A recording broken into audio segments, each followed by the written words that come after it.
The clinking of silverware was the only sound cutting through the heavy silence of the dining room. The chandelier above us cast its golden glow on polished plates, roasted lamb steaming in the center, wine glasses catching faint flickers of light. From the outside, it must have looked like the perfect family dinner, but inside, I felt the tension tighten like a noose around my throat. Clara sat across from me, her posture flawless, her crimson lips curving into a smile that never reached her eyes. I had spent the afternoon preparing this meal, hoping, foolishly, that sharing food might stitch together the widening tear in our family. Then she leaned forward, her voice sharp enough to slice through the quiet. "You're not even half the woman my mother is." The words slammed into me harder than any physical blow. For a moment I thought I'd misheard her. My fork trembled in my hand, metal scraping porcelain. My son David froze mid-bite, eyes darting between us. The air grew thick, suffocating, as though even the walls recoiled from the cruelty in her tone. My chest burned, shame, anger, heartbreak, every emotion colliding at once. But instead of answering, instead of giving her the satisfaction of seeing me break, I placed my fork down with deliberate calm.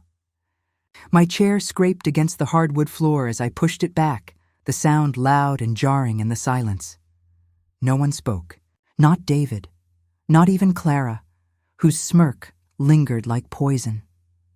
I stood, my hands trembling, my throat tight, and without a word, I walked away. Behind me, the room stayed frozen in stunned silence.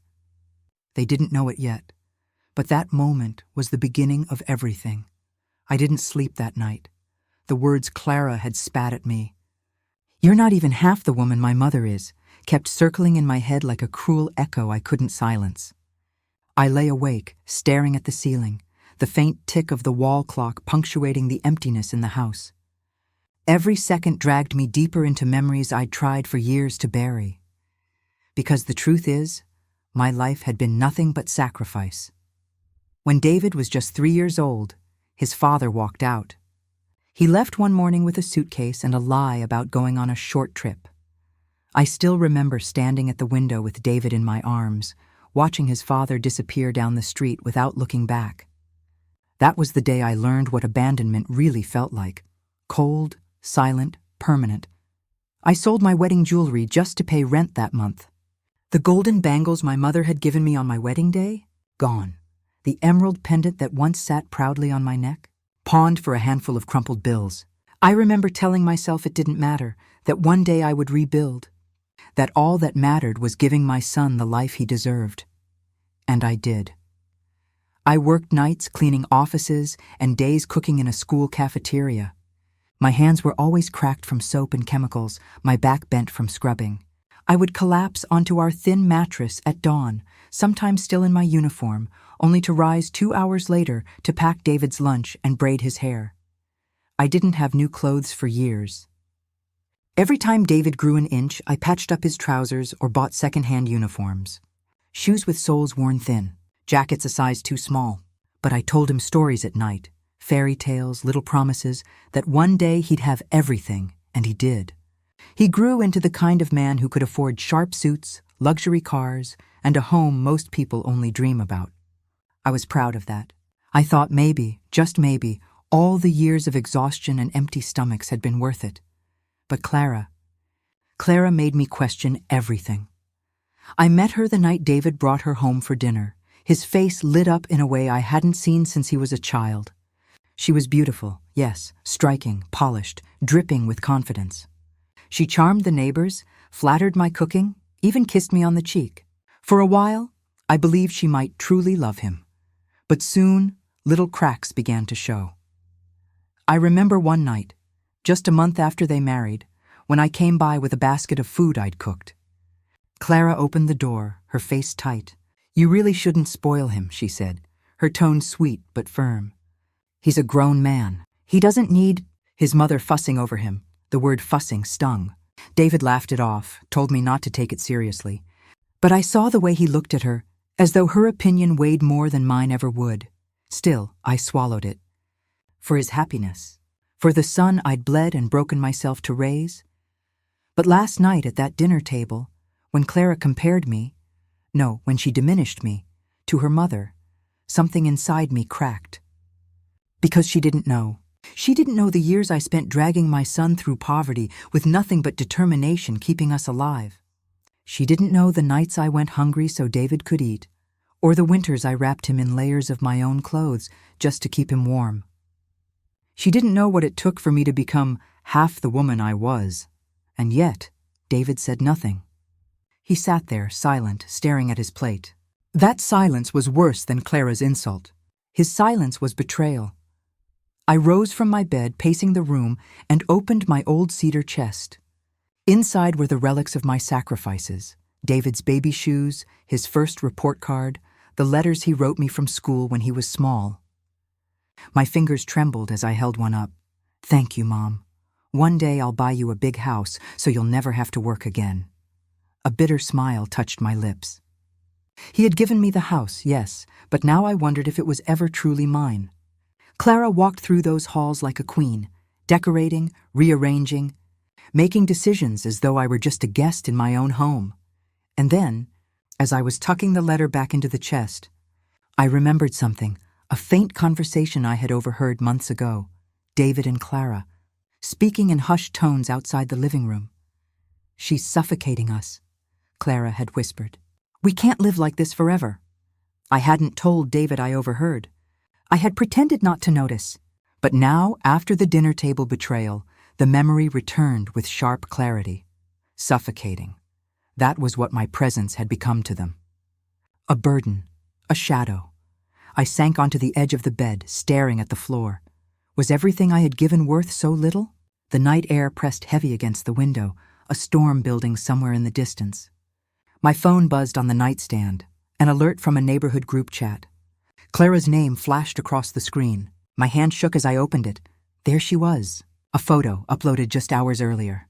Clara at a bar, laughing with friends, dressed in a glittering gown I'd never seen before. The caption read, "Queens don't compete with peasants." My stomach turned. I didn't need to ask who that was meant for. I closed the phone, my pulse pounding in my ears. This wasn't just disrespect anymore. This was war, but I wasn't ready to fight back, yet. Because before you fight, you need to know exactly what you're up against. And I had the sinking feeling that Clara's cruelty was only the surface of something far darker. The morning after Clara's insult, I made coffee in silence. The house was unusually still, almost suffocating in its quiet. David had already left for work, Clara still asleep upstairs. I sat at the kitchen table, staring at the steam curling from my mug, replaying every word, every smirk, every look from the night before. Something had shifted. David used to be my anchor, the one person I knew would never turn away. But now, whenever Clara spoke, he fell silent. Whenever I spoke, he avoided my eyes. My son, the boy I raised alone, the boy who once clung to my hand in crowded markets, was slipping further and further from me. And Clara. She seemed to enjoy pulling him away. It started with the little things, birthdays, for instance. Every year, David and I had a tradition. I would bake him an apple pie from scratch, the way his grandmother taught me. Last year, when I took the pie out of the oven, Clara wrinkled her nose. "Too sweet," she had said. David prefers healthier options now. She tossed the pie in the trash when she thought I wasn't looking. Then there were the holidays. Christmas used to be our season, decorating the house, cooking together, unwrapping gifts by the fire. But last December, Clara insisted they travel abroad. "Family traditions are quaint," she told me, "but we want to create our own memories." I spent Christmas Eve alone. I told myself I was imagining things, that she wasn't trying to erase me. But then came the perfume. It was subtle at first. A faint floral scent on David's suit jacket one evening. I assumed it was Clara's. But when I mentioned it, Clara laughed. "Floral? Oh no, I wear citrus notes. That's definitely not me." The way she said it, too quickly, too easily, made my stomach drop. I didn't press further. But once you start noticing, you can't unsee. Receipts tucked carelessly in his pockets. Expensive dinners, hotel bars. Items I knew Clara hadn't mentioned. And late-night calls, whispered conversations that ended abruptly when I entered the room. One evening, I found David sitting in the living room, staring blankly at the television. I sat beside him. "David," I said gently, "is everything all right?" He didn't look at me. "Work's just stressful." "You've been distant," I pressed. "If something is wrong," his jaw tightened. "Mom, don't start." "Start what?" "Accusing Clara, reading into things." "You're always—" He stopped, exhaling sharply. "Just stay out of it. Stay out of it." The words stung. My son, my flesh and blood, telling me to step back from his life as if I were a stranger. That night, I lay awake, staring at the ceiling again. I thought of every sacrifice, every sleepless night, every moment I'd carried him on my back, only to be told to stay out of it. But my instincts screamed at me. Something was wrong, something I couldn't yet see. The proof came unexpectedly. One afternoon, while Clara was out and David at work, I entered his study to leave some freshly laundered shirts. I set them on the desk, and that's when I saw it. An envelope, half buried under a stack of papers. At first, I thought it was junk mail, but the bold lettering caught my eye. Transfer of property deed. My breath caught in my throat. With trembling hands, I pulled it free and scanned the text. The words blurred as tears pricked my eyes. It was a draft, legal documents transferring ownership of the house, my house. The home I had built, the one I thought David had given back to me in gratitude, and whose name was listed as the recipient. Clara, Clara. The floor seemed to tilt beneath me. I sank into the chair, clutching the paper as though it might burn me. My mind spun. Why would David? Why would he do this? Unless Clara had convinced him. Unless she was planning to strip me of everything, down to the last brick of this house. Suddenly, Clara's words at the dinner table took on a darker weight. "You're not even half the woman my mother is." No, this wasn't just an insult. It was a declaration. She was preparing to erase me, to replace me, to leave me with nothing. I folded the document back into the envelope, slipping it exactly where I had found it. My heart raced, my palms clammy. They couldn't know I had seen it. Not yet. When I left the study, my reflection in the hallway mirror startled me. My face was pale, drawn, eyes wide with a mix of fear and fury.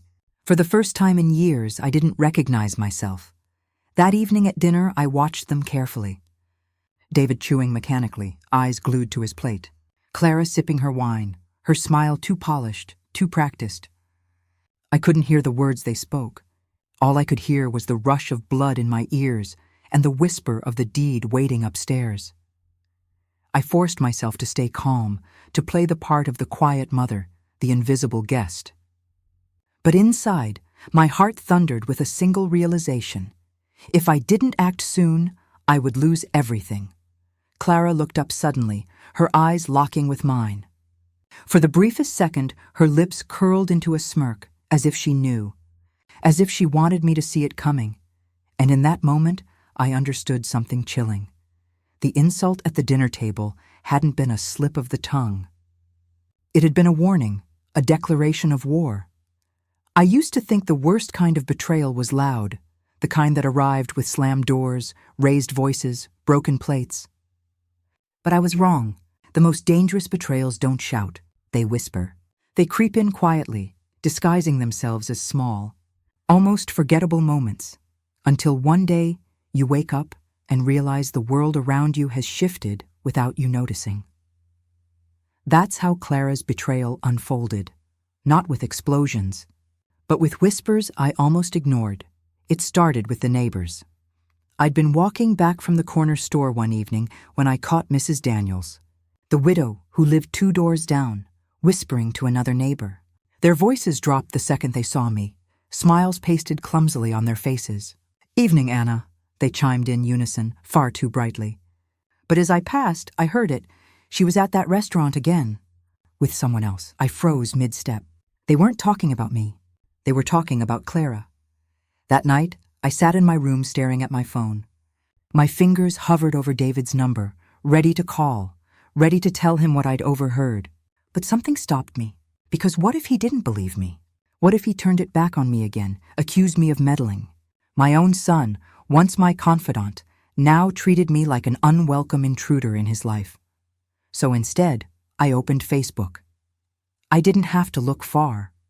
Clara's profile was a gallery of her nights out, sparkling gowns, high-end restaurants, champagne glasses raised with friends whose names I didn't recognize. But what struck me most was what wasn't there. Not one photo with David, not one mention of their marriage. It was as though she were single, free, and flaunting it. One photo in particular caught my breath. Clara leaning across a table, laughing, her hand brushing the sleeve of a man whose face was mostly cropped out of the frame. But you didn't need to see his whole face to recognize intimacy. You could feel it in the way her body tilted toward him, the unguarded glow in her eyes. I wanted to scream. I wanted to print that photo and shove it under David's nose. But again, I hesitated. He would find an excuse. He always did. Clara had built walls around him, brick by brick, and I was on the outside, banging my fists against stone. Still, the whispers kept coming. At the grocery store, the cashier glanced at me with pity before saying, "I saw your daughter-in-law at the spa yesterday. Must be nice, huh? Going every week, every week?" David barely noticed money leaving his account. But I had noticed. Bank slips tucked into his coat pocket. Spas, designer boutiques, five-star dinners. Purchases I knew he hadn't made for himself. Clara was bleeding him dry and he didn't even see it.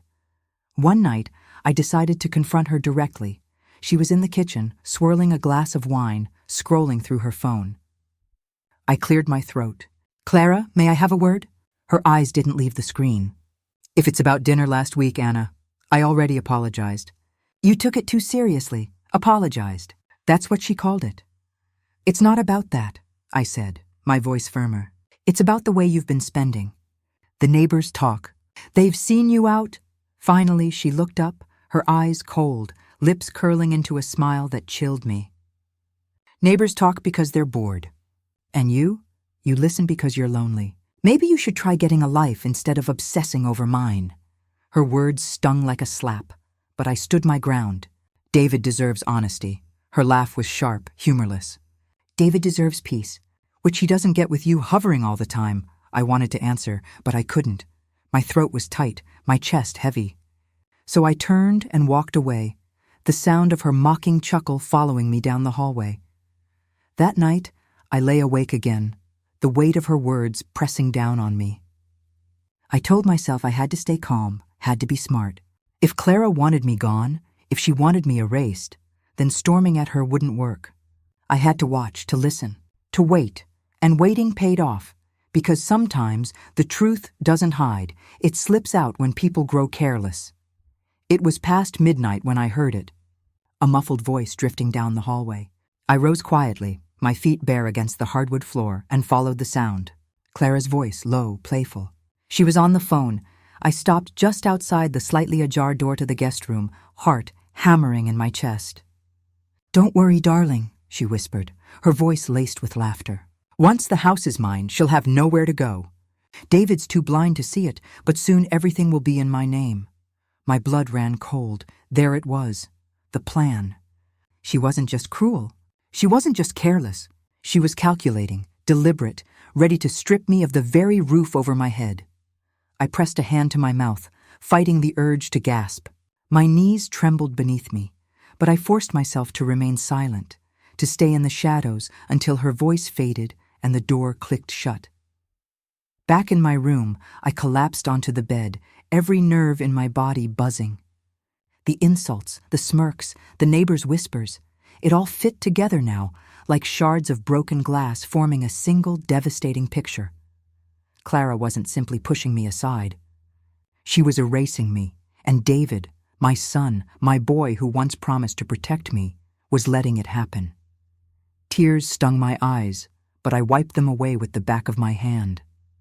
Crying wouldn't save me. Begging wouldn't save me. Clara had drawn her battle lines, and whether I wanted it or not, I was already at war. I rose from the bed and went to the cedar chest again, the one where I kept David's childhood memories. My hand lingered on the tiny shoes, the crumpled letters, the silver bracelet he had saved his allowance to buy me when he was 12. For years, those objects gave me strength, reminders of the bond we shared. But as I stared at them now, another thought crept in. Maybe those weren't reminders of who he still was. Maybe they were relics of a boy long gone, replaced by a man who had chosen someone else over me, a man too blind or too cowardly to see the truth staring him in the face. I closed the chest, locking it tight, as though sealing away my grief, because grief had no place in the battle ahead. From now on, I had to be sharper, quieter, deadlier than Clara could ever imagine. She thought she was winning. She thought her whispers were secret, her smirks invisible, her plans untraceable. But she didn't realize that in trying to erase me, she had awakened something I had buried for years, a strength forged from sacrifice. And for the first time, I felt the faint spark of something I hadn't felt in decades. Revenge. I had promised myself I wouldn't break. After overhearing Clara whispering on the phone, plotting to take my house, laughing about how blind David was, I swore I would keep my composure. I told myself I had to be strategic, patient, careful. But betrayal has a way of eating at you, gnawing at your bones until restraint becomes impossible. And Clara? She knew how to push every button. It started small. Snide remarks slipped into conversations like tiny poisoned darts. At breakfast, she'd sigh dramatically and say, "My mother always makes better coffee than this." At lunch, she'd wrinkle her nose at my food. Honestly, Anna, David's used to more refined meals now. David rarely defended me. Sometimes he muttered a half-hearted, "Clara, enough." But mostly he sat in silence, eyes down, as though afraid of choosing sides. That silence hurt worse than the insults. But the breaking point came on a night I'll never forget. We had invited a few neighbors over for dinner, a casual gathering, nothing extravagant. I spent all day preparing, roasting chicken, setting the table with the fine china I rarely used. I needed that night to go well. I needed the world to see that our family wasn't as fractured as the whispers suggested. When the guests arrived, Clara greeted them with her dazzling smile, her arms glittering with new gold bangles I'd never seen before. She acted the perfect hostess, floating from guest to guest with practiced ease, laughing too loudly, pouring wine with an elegance that felt rehearsed. For a while, it worked. The guests complimented the meal, the table, even the roses I'd clipped fresh from the garden. I allowed myself to breathe, just a little, and then Clara struck. One of the women admired the china plates, running her finger along the delicate rim. "These are exquisite, Anna. Family heirlooms?" I opened my mouth to answer, but Clara's voice cut in. "Oh, they're practically mine now," she said lightly, sipping her wine. "Once the paperwork is finalized, this whole house will be." The room went silent. My fork slipped from my hand, clattering against the plate. I stared at her, my pulse pounding in my ears. "What did you just say?" Clara tilted her head, her smile sharp. "Oh, don't act so shocked. David and I are simply making things official. Isn't that right, darling?" David froze, his wine glass halfway to his lips. His eyes flicked nervously between us, but he said nothing. Laughter rippled awkwardly through the guests, thin and forced, but I barely heard it. Rage rose like fire in my chest. Years of sacrifice, years of blood and sweat poured into raising my son. And here she was, this woman who had given nothing, boasting about taking it all away from me in front of strangers. I slammed my hand on the table, the sound sharp enough to rattle the glasses. "This house is mine," I said, my voice low but trembling with fury. "It will always be mine." Clara's smirk widened. Not for long. The words sliced through me. And before I could stop myself, the fury boiled over. I stood abruptly, my chair scraping against the floor. The wine glass nearest me toppled, crimson liquid spilling across the pristine white tablecloth like blood. Gasps filled the room. "Enough!" I shouted, my voice cracking. "You will not disrespect me in my own home." The guests stared, wide-eyed, caught between discomfort and fascination. Clara leaned back in her chair, calm as ever, swirling the wine in her glass. "Oh, Anna," she purred. "You're embarrassing yourself." My chest heaved, my hands trembling. For a moment, I wanted to reach across the table and rip that smirk from her face. But then I saw David, my son, staring at me with something I couldn't quite place. Not pity, not anger, something worse. Distance. That was when I realized I had lost control. The guests excused themselves soon after, murmuring polite words as they hurried out the door, leaving behind a silence heavier than any I'd known. David didn't speak to me. He followed Clara upstairs, his shoulders slumped, his face unreadable. I sat alone at the table, staring at the dark red stain spreading across the white cloth, my hands shaking in my lap. I told myself I wouldn't cry. But the tears came anyway, hot and relentless. Hours later, when the house had gone quiet, I wandered into the hallway. That was when I saw it, an envelope slipped under the front door. My name was scrawled across it in hurried handwriting. Heart pounding, I picked it up and tore it open. Inside was a single photograph, Clara, smiling, radiant, standing outside a hotel. Her arm linked with a man I had never seen before. They were close, too close. The kind of closeness that couldn't be explained away as friendship. His hand rested on the small of her back, her head tilted toward him with unmistakable intimacy.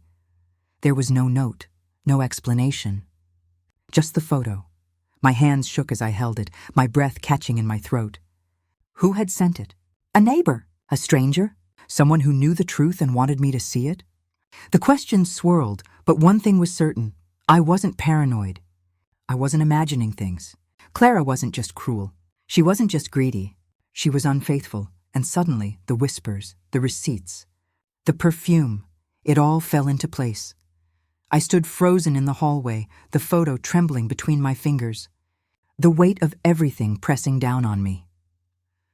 The house wasn't the only thing Clara was stealing. She was stealing my son's life, his love, his future. And now, I had proof. I stared at the photograph for hours that night, my fingers trembling over its glossy surface. Clara, radiant as always, her arm linked with a man who wasn't my son. His hand rested on her lower back, her smile too unguarded, too intimate to dismiss. I wanted to run to David right then, shove the photo in his face and scream, "Look! Look at the woman you've chosen over your own mother." But I stopped myself, because I knew how it would go. Clara would cry. David would comfort her. She would twist the truth into something unrecognizable, and somehow I would end up the villain. No, not this time. If I was going to win, I needed more than one photo. I needed undeniable proof. That was when the idea took root. Dangerous. Desperate, but necessary. I would watch her. The next morning, while David was at work and Clara out shopping, I drove to an electronics store 2 towns over. My palms were sweaty on the steering wheel the entire way, fear and adrenaline colliding in my chest. I felt like a criminal, but as I walked out with a small black box tucked in my purse, all I felt was grim resolve. It was a hidden camera. Sleek, discreet, with night vision and motion detection. When I returned home, I placed it in the living room, angled perfectly toward the kitchen and front hallway. It looked like nothing more than a decorative trinket, a little black cube on the shelf. No one would notice. That night, I sat in my bedroom, the glow of my laptop screen illuminating the darkness. The camera's feed connected seamlessly. For the first time in months, I felt a sliver of control return. The first few days were uneventful. Clara floated around the house, glass of wine in hand, scrolling through her phone. She hummed while cooking, clicked through TV channels, sometimes left without saying where she was going. But on the 4th night, everything changed. I was watching the feed when the door opened. Clara stepped inside, laughing softly, and behind her was a man, the same man from the photograph. My chest clenched so tightly I thought I might faint. They moved into the kitchen, Clara tossing her purse onto the counter, her laughter echoing off the walls. He leaned against the counter, his eyes locked on her. And then, God help me, I watched her kiss him, in my kitchen. Under my roof, my nails dug into my palms until they bled. I wanted to storm downstairs, to rip her hair out, to throw them both into the street. But I didn't move. I couldn't, because the camera was rolling, and every second was another nail in her coffin. Their voices carried through the microphone, muffled but clear enough. "Don't worry," Clara whispered, her lips grazing his ear. "It's almost done. The house will be mine soon. David is too busy, too blind. Once everything's in my name, we'll be set for life." My blood turned to ice. It wasn't just infidelity. It was conspiracy, the man chuckled. And the old woman? Clara smirked, pouring herself a drink. She'll be out. She doesn't even realize what's coming. I sat frozen, bile rising in my throat, every muscle in my body trembling. She wasn't just stealing my son. She was plotting to destroy me. When they finally left, the silence in the house was deafening. I sat in front of the screen, numb, the glow of the paused video casting eerie shadows across the room. Proof. I had proof. But the question burned in my mind. What next? I couldn't go to David, not yet. Not until I had enough evidence to break through Clara's lies. If I showed him just one video, she'd twist it. She'd claim it was old or innocent or worse, that I staged it. So I waited. I watched. And each night, Clara grew bolder. Sometimes she brought him in for only an hour, their voices low but intimate. Other times, they stayed longer, eating dinner, laughing, touching like two people who had no fear of being caught. One night, I heard her say it plainly, with no shame at all. "David doesn't matter," she said, swirling her wine glass. "He's just a means to an end. Once I have the house, once the money's secured, I'll walk. He'll be too broken to fight back." The man leaned closer. "And the mother?" Clara's laugh was like ice water. "She'll crawl away. They always do." I covered my mouth to keep from screaming. Every second I watched, my hatred for her grew sharper, harder, more dangerous. But there was something else, too. Something deeper. A part of me, small but undeniable, felt a flicker of relief. Because for the first time, I wasn't crazy. I wasn't paranoid. Every whisper, every suspicion, every sleepless night had been justified. The cracks in their marriage weren't just visible now. They were wide open, and I had the evidence to prove it. Still, I couldn't shake the fear. What if she found out? What if she discovered the camera, realized I was watching? Every day I passed that shelf, my stomach twisted with dread. But Clara never looked twice. She was too busy plotting, too busy celebrating her victories to notice she was being recorded. One evening, after yet another visit from the man, I sat at my desk, transferring the footage onto a hidden flash drive. My hands were steady now, my mind clear. The fear that once paralyzed me had transformed into something sharper, strategy. This was no longer about survival. This was about war. I slipped the flash drive into a small jewelry box and tucked it deep inside my cedar chest, beneath David's old letters and baby shoes. It felt almost poetic, his innocence shielding the truth of his wife's corruption. When I closed the chest, I caught my reflection in the mirror. My face looked different, harder, colder. For the first time in years, I didn't see the weary widow who had sacrificed everything for her son. I saw a woman with power, a woman with a weapon, and Clara had no idea. But even as I felt that surge of strength, a chill lingered. Because the camera had shown me something more terrifying than her betrayal. It had shown me how close she was to winning. Every lie, every whisper, every smirk. It was all part of a plan that was almost complete. If I didn't act soon, no amount of footage would save me. I don't know what terrified me more, the footage itself or the thought of showing it to David.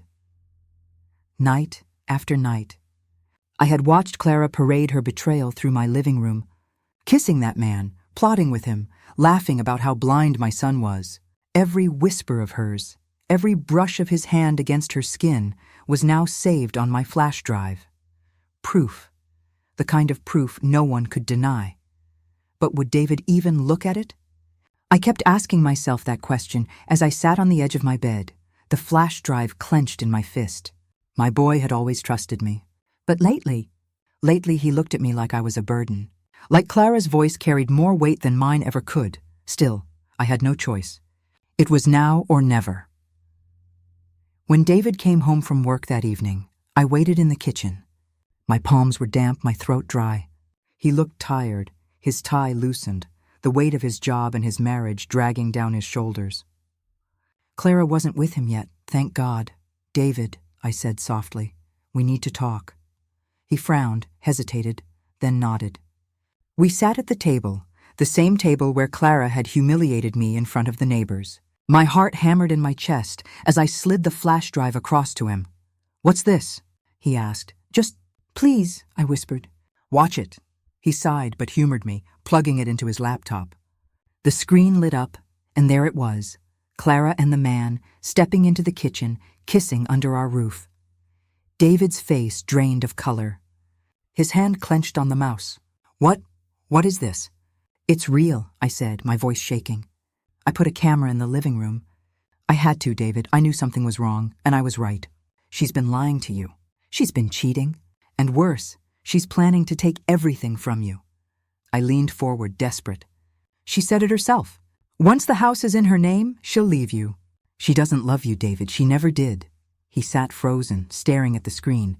For a moment I saw my son again, not the distant, silent man he'd become, but the boy who once believed me without question. And then the front door opened.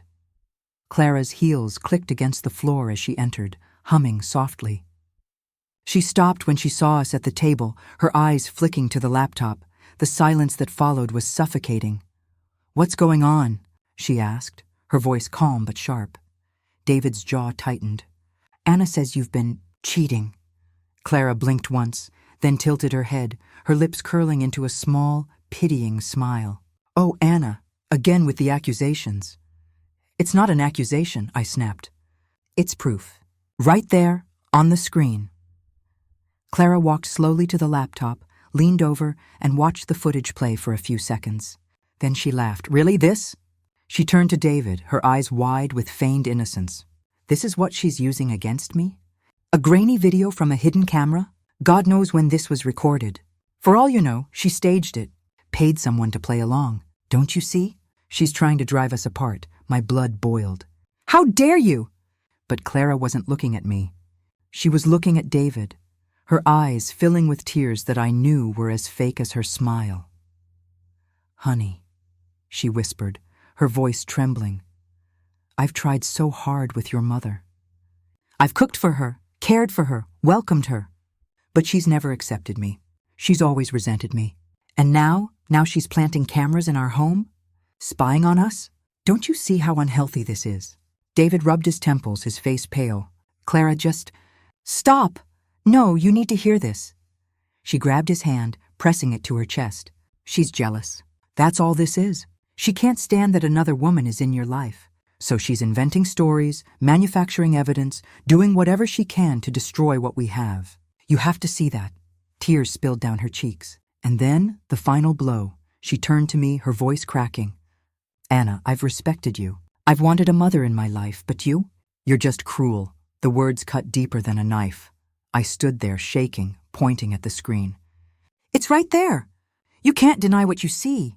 But David slammed the laptop shut. "Enough." His voice boomed through the kitchen, silencing us both. He looked at me, his eyes blazing. "Mom, this has gone too far. Spying? Recording? Do you realize how insane this is?" I staggered back, my chest hollow. "Insane? David, she's lying to you. She's destroying you." But he wasn't listening. He wrapped his arm around Clara, pulling her close as she sobbed into his chest. "Stop trying to ruin my marriage," he said coldly. "If you can't respect Clara, then maybe you shouldn't be here at all." The words hit me harder than any slap. My own son, my boy, choosing her over me, even with the truth right in front of him. Clara looked up from his chest, her eyes meeting mine over his shoulder. And there it was, the smirk, quick, fleeting, but undeniable. She knew she'd won. I stumbled back, my breath ragged. "You'll regret this, David," I whispered. "One day, you'll see her for what she is." But he didn't answer. He just held her tighter. I turned and walked out of the kitchen, my vision blurred with tears, my body trembling with rage and despair. Hours later, a knock at my bedroom door. I opened it to find David standing there, his face hard. He handed me a folded piece of paper. "What's this?" I asked. "Legal notice," he said flatly. "You need to start looking for another place to live. Clara and I have decided it's best if you move out." The paper slipped from my fingers, fluttering to the floor like ash. David turned and walked away. And just like that, I was exiled from my own home, but as I sank to the floor, clutching the paper, one thought burned through my grief like fire through dry grass. This wasn't the end, it was the beginning. The paper lay on the floor for hours after David handed it to me. A legal notice, neatly typed, brutally cold, ordering me to vacate my own home within 30 days. My house. The house I had built with my bare hands, brick by brick, sacrifice by sacrifice. I sat on the edge of the bed, staring at it, numb. 30 days. It wasn't just the eviction that gutted me. It was who delivered it. My son. The same boy who once pressed wildflowers into my hands and told me he'd never let me be alone. The same boy who, at 10 years old, stood up to bullies twice his size because they mocked my worn shoes. Now he had become a man who couldn't even stand up to his own wife. I cried until my body had nothing left to give. My sobs turned into dry, heaving gasps, and then into silence. I lay on the bed staring at the ceiling, wondering how everything had come to this. When morning came, I packed in silence. Just the essentials. A few clothes, some family photographs, the cedar chest filled with David's childhood keepsakes, and the jewelry box with the hidden flash drive. I refused to leave that behind. The day I walked out of the house, Clara stood in the doorway, her arms folded, a triumphant smile playing on her lips.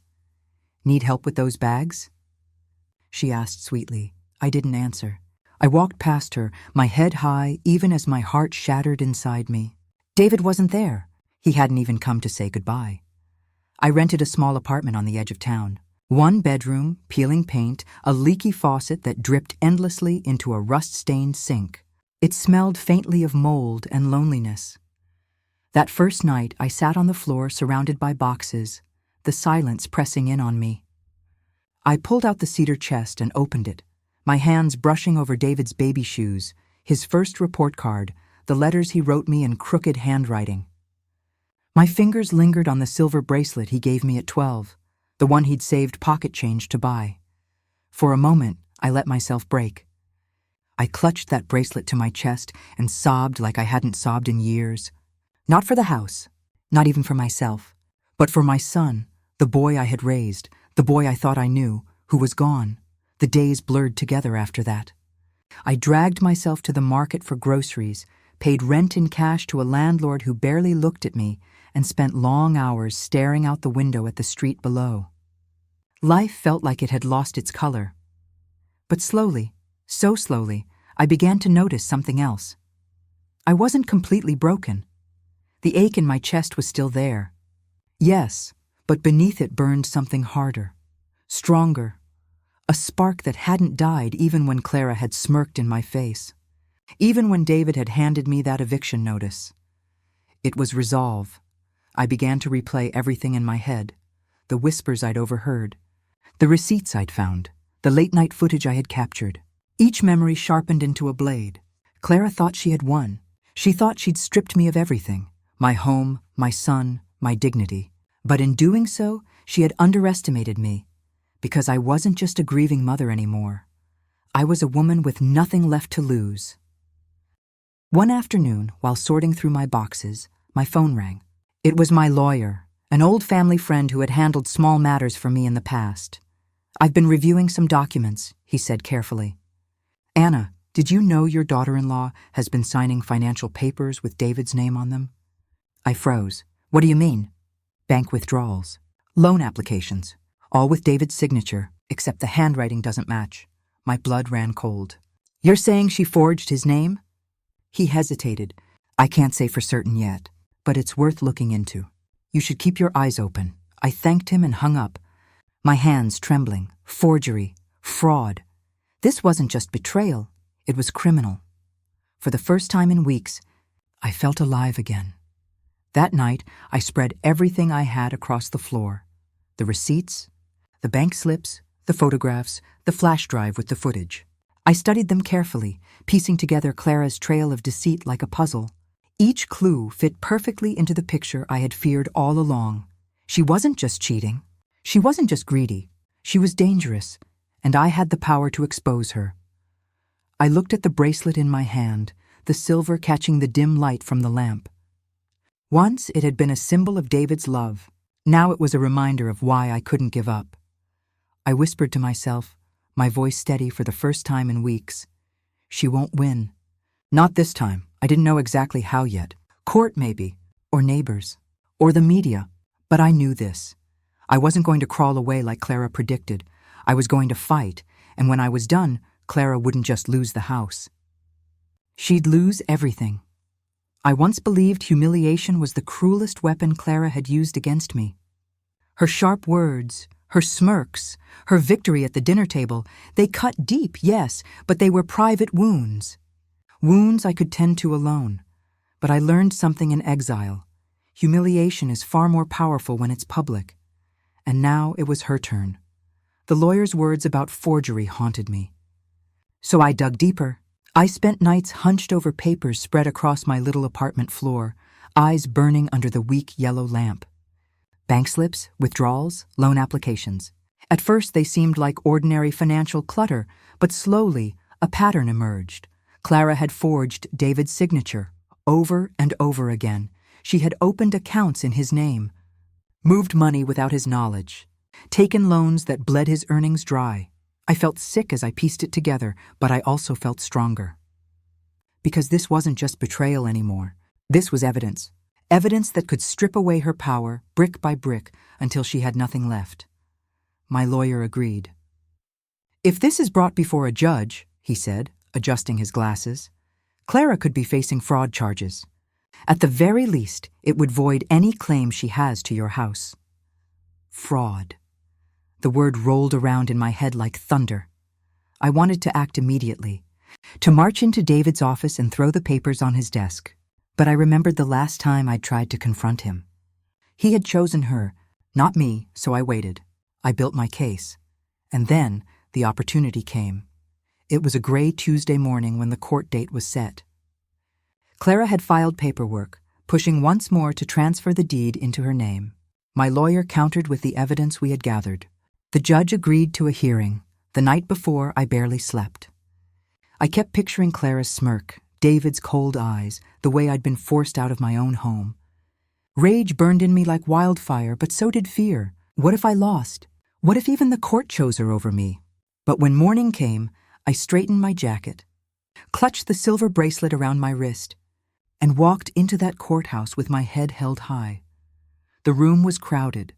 Neighbors had come. Whispers of our family's unraveling having spread like wildfire.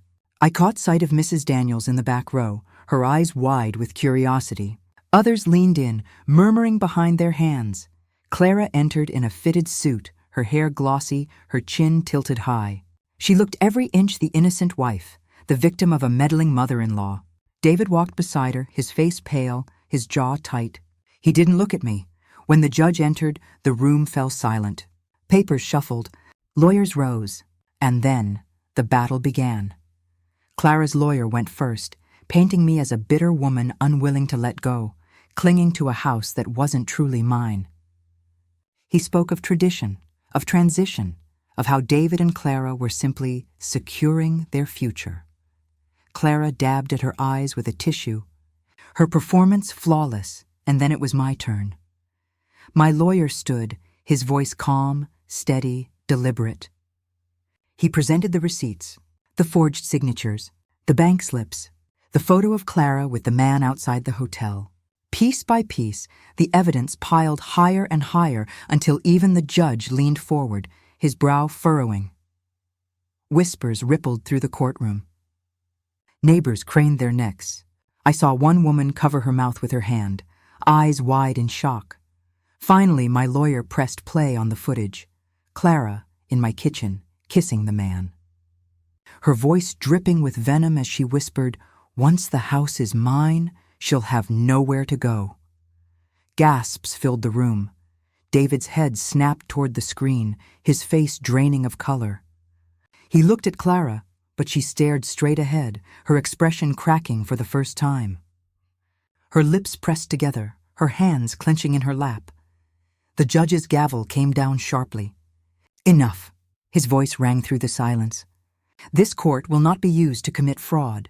The evidence is clear. Any attempt to transfer property under forged documents is hereby void." It was over. Just like that, Clara's perfect mask shattered. The neighbors surged with whispers as the hearing ended. Reporters who had trickled into the back began snapping photos, their cameras flashing like bursts of lightning. Clara tried to hold her composure, but her face twisted with fury. Outside the courthouse, the chaos exploded. Reporters swarmed, shoving microphones toward her.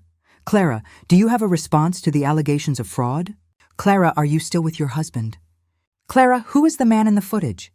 She shoved past them, her eyes blazing, her hands shaking.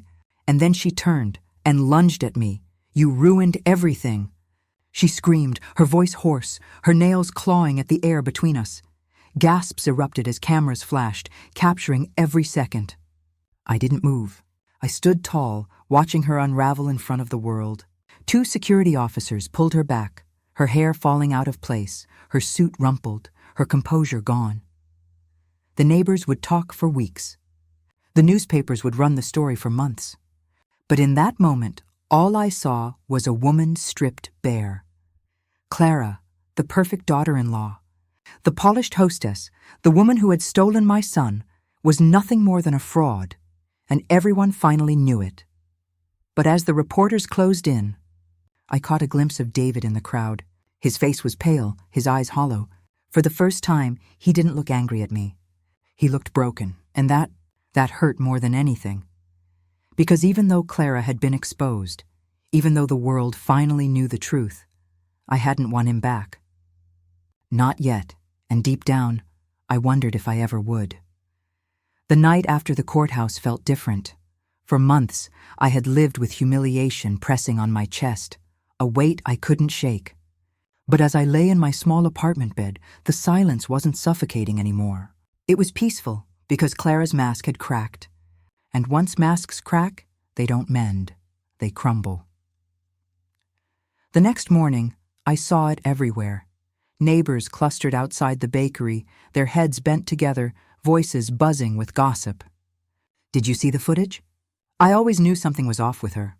Poor David." Their words drifted down the street like smoke. At the grocery store, I felt eyes on me. Not with pity, the way it used to be, but with something else, respect. A woman approached me quietly, her hand brushing mine as she said, "You were brave, Anna, really brave." I nodded, swallowing back tears. Brave. It had been so long since anyone had called me that. But Clara? Her world was collapsing. By that afternoon, the video had spread beyond the courthouse. Neighbors shared it online. Then local news stations picked it up. Headlines flashed across screens. Wife caught in alleged affair and fraud scandal. Daughter-in-law faces questions after explosive courtroom reveal. Clara had spent years curating her image, polished, elegant, untouchable.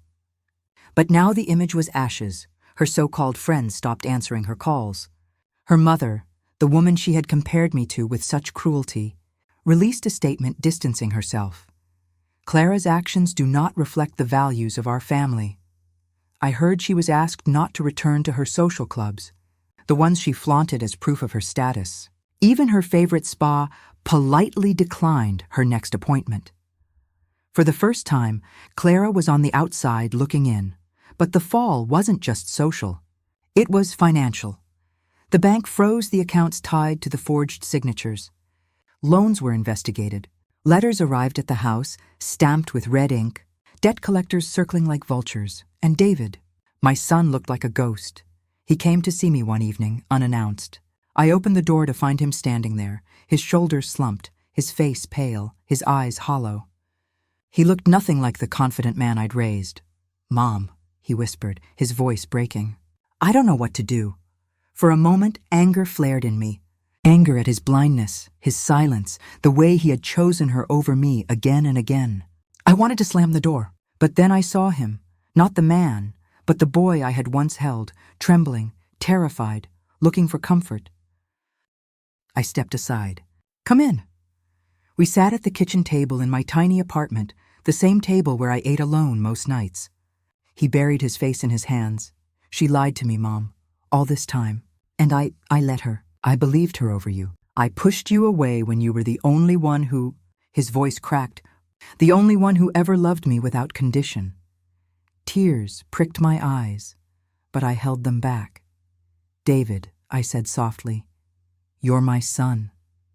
You always will be, but love isn't enough if you don't open your eyes." He looked up at me then, his eyes red, his face streaked with shame. "Can you ever forgive me?" The words hung heavy in the room. Could I? Part of me wanted to say no, to let him feel the weight of his choices. But another part, the part that remembered his little hand in mine, the boy who once promised me the world, whispered yes. I didn't answer. Not yet, because forgiveness wasn't a gift to be handed out like candy. It was something that had to be earned. Days later, I passed by the old house, my house, and saw Clara standing in the driveway. She looked nothing like the woman who once sneered at me across the dinner table. Her hair was unkempt, her clothes wrinkled, her face hollowed with sleepless nights. She was shouting into her phone, her voice shrill, desperate. "No one believes me," she screamed. "They're all turning on me. Do something! Fix this!" But no one could fix it. Not this time. As I watched from the shadows, she hurled the phone onto the pavement, her scream echoing down the street. Neighbors peeked from behind curtains, their whispers loud enough to reach me. The queen had fallen. I walked away quietly, the corners of my lips tugging upward in the faintest smile. It wasn't joy exactly. It wasn't triumph. It was something deeper. Justice. For every insult, every smirk, every betrayal, Clara was finally paying the price. But even as I felt that satisfaction settle in my chest, I knew it wasn't over. Because while the world now saw her for what she was, there was still unfinished business. David. He needed to break free completely, to cut the chains she had wrapped around him. Only then could we both be free, and I intended to make sure of it.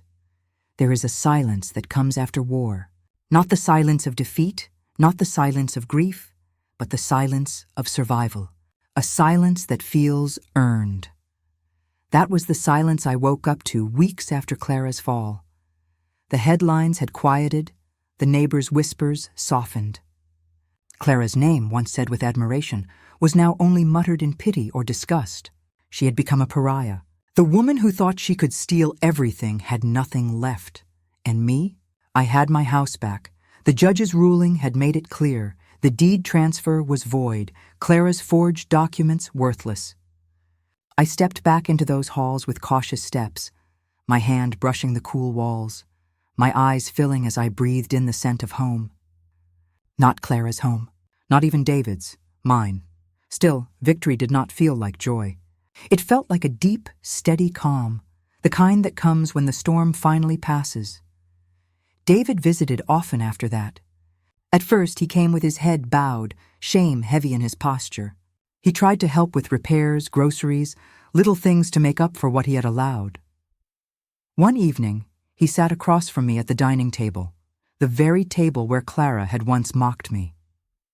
His voice was low, his eyes tired. "Mom," he said, "I don't know if I deserve your forgiveness." I studied him, the man he had become, and the boy he once was.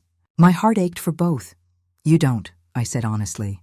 His eyes flickered with pain, but I reached across and took his hand. "But forgiveness isn't about deserving. It's about choosing to move forward." He squeezed my hand, his lips trembling. "I want to move forward, with you." It wasn't full reconciliation, but it was a start. Clara, meanwhile, had all but disappeared. Rumors swirled. She'd been seen leaving town, her suitcases heavy, her shoulders hunched. Some said she ran to relatives who refused to take her in. Others claimed she moved into a shabby apartment on the far side of the city, living in the shadows of the life she once flaunted. I never sought her out. I didn't need to. She was already living her punishment, the humiliation of being known for what she truly was. But I'll never forget the last time I saw her. It was months later, outside the courthouse where it had all begun. I had gone to file some paperwork. As I stepped outside, there she was, standing on the steps, her once glossy hair dull, her clothes wrinkled, her eyes wild. When our gazes met, she froze. For a moment I thought she might lunge at me again, but instead she whispered, hoarse and bitter, "You ruined my life." I walked past her, steady, unshaken. "No, Clara, you ruined your own." Her face twisted, but she said nothing. She knew it was true. That night, I sat alone in my kitchen, the house quiet around me. I poured myself a glass of wine and set the silver bracelet, the one David gave me as a boy, on the table. I looked at it for a long time, tracing the worn metal with my finger. That bracelet had once been a promise. Then it became a reminder of betrayal.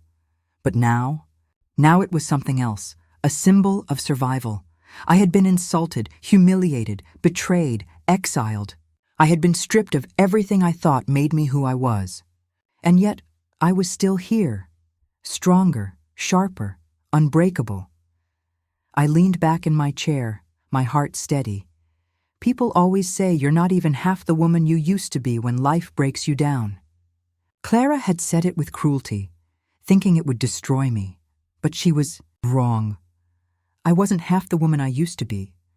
I was twice the woman she would never become. And that was my victory.